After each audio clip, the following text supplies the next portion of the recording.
Hello there, and thank you for joining Unleash the Network podcast, a podcast that aims to educate and inspire you by sharing stories from Mastercard Foundation scholars and African Leadership Academy alumni who have gone on to make a positive impact in their communities and promote values of leadership, innovation, and entrepreneurship. Jesse, thank you for joining me. Renato, it's funny. How have you been? I've been good, busy. But sometimes people say busy is good. I don't know if that's quite true. But yeah, just working on the company and working on myself as well. On yourself turning out to be. Uh, um, Tough.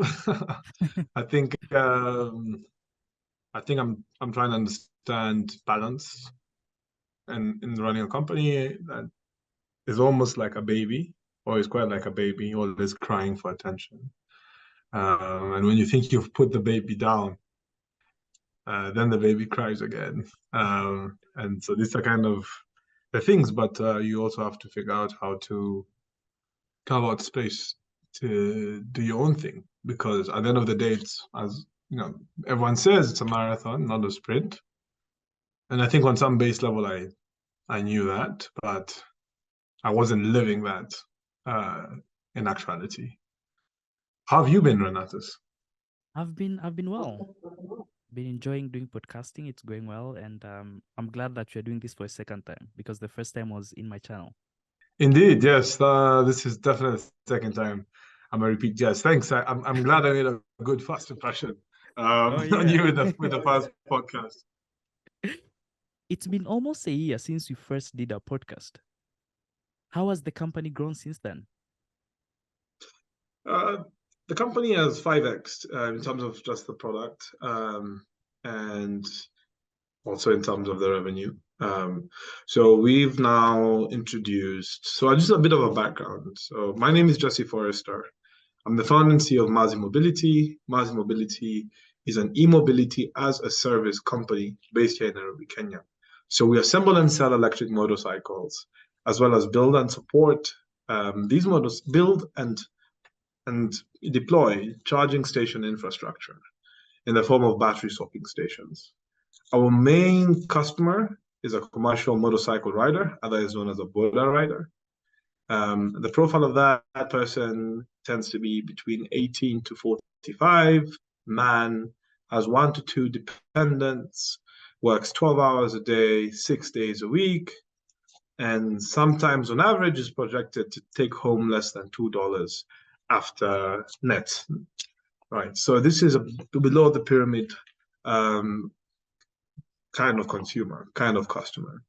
And so what Mazi does is we introduce electric bikes that saves them 150% of their operational costs. Well, sorry, saves them 50% of their operational costs, translating to 150% of the net take home. And we facilitate a quick turnaround. As I said, they're on the road 12 hours a day. So they need to have a quick turnaround. And sometimes with charging electric vehicles, it takes quite a long time. So our swapping stations are unmanned, and a rider can quickly swap out a battery.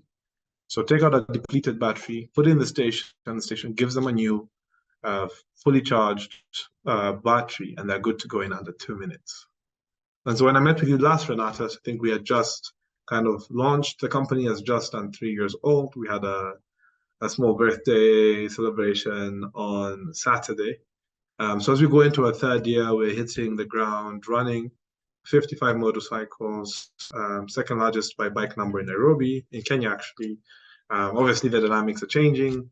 The industry is still quite young, but we're pushing forward the agenda of e-mobility, but also the fact that e-mobility needs to be driven by local founders because mobility itself is a local problem, right? So it doesn't mean that people can't contribute from everywhere else in the world. It's just that context is so specific when it comes down to deploying electric motorcycles or any kind of mobility solution for people.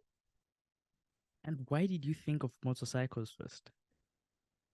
That's a great question. Initially, actually, the company was more of a minivan, electric minivan company. And so this was kind of just before we were operational when I was toying around with the idea in 2020. And we shopped the idea to a couple of VCs at the time, and COVID hit. So we didn't really end up deploying the little founder capital we had to do specific matatus, because initially we wanted to do a matatu conversion. And so as COVID hit, we realized we needed to readjust our business model. And so we pivoted. Looking at motorcycles, we saw incredible growth. It's growing at 15% CAGR year on year, with over 1.6 million motorcycles in Kenya, 5 million in East Africa. It's incredible. This is the fastest growing vehicle segment in Africa, and electric motorcycles are the fastest growing vehicle segment in the world. And so to me, it seemed like a no-brainer. And also, Renatus, you and I have the privilege of being from East Africa. So we know that you can't really get to first and last mile places without a motorcycle. And sometimes when traffic is too crazy, you hop on the back of a motorcycle and you go where you need to go. You weave through traffic. There's actually an interesting statistic that motorcycle riders directly and indirectly support up to 5 people. So if you've got 1.6 million of them, they almost directly and indirectly support 10 to 15% of Kenya. Critical people. And so this is why motorcycles were quite exciting. And the final thing about them is they're about 10 times more polluted per mile than an SUV. We've got 1.6 million of them. So the idea to decarbonize transportation, and our mission at Mazi is to power Africans into an electrified future. This is what this means to us. That's bold, because this is just the starting. You see how we're just beginning, we're just getting started. And so are you considering in the future probably, venturing also into cars? It's quite tricky when you think about cars. Africa has the least percentage of personal vehicle ownership in the world. And I think that's actually a good thing. Because when you think about cars, lots of people could be bunched in shared mobility solutions going specific places. I really like how Europe is structured in terms of pedestrian first. You know, Renatus, that here in East Africa, people don't wait for you to cross the road. You have to fight to cross the road. And this is different in many places of the world. Yeah, the struggle.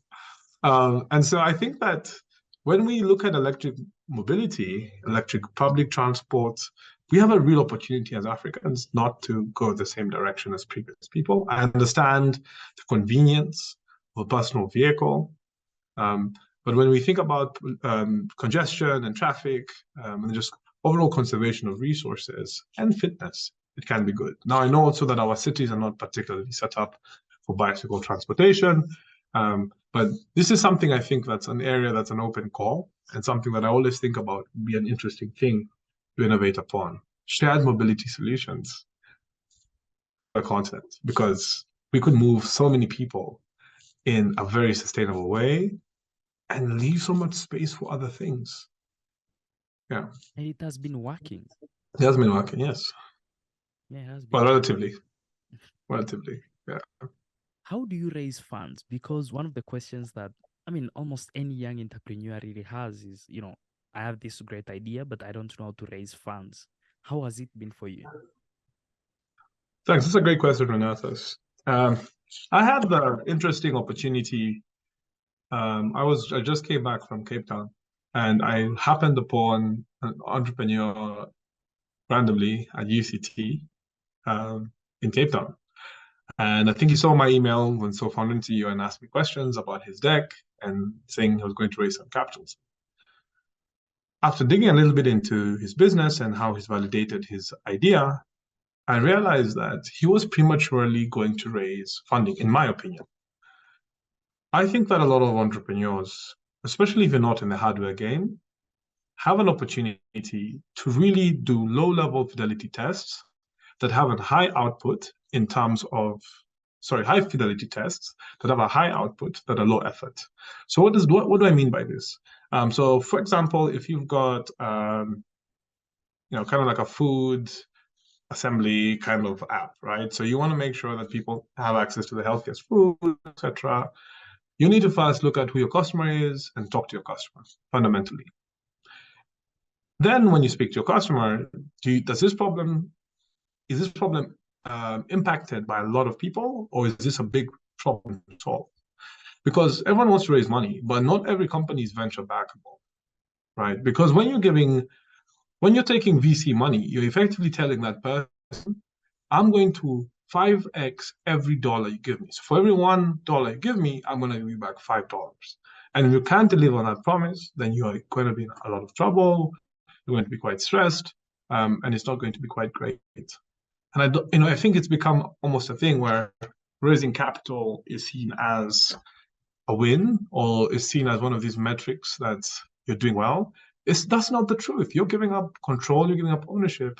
And sometimes you need partnerships to grow, but you want to make sure that you're very careful with that.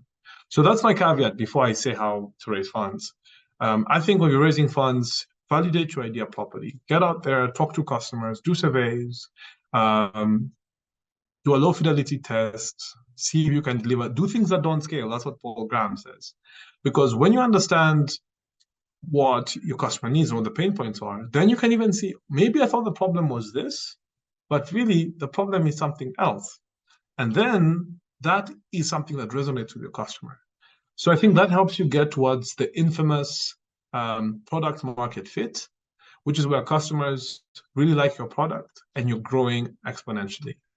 Things like Airbnb, things like Stripe, these are companies that found product market fit. And I think there's a lot of non-sexy work you can do before you raise funds. And then when you go and raise funds, there are different stages of funding, angel round, pre-seed, seed, Series A.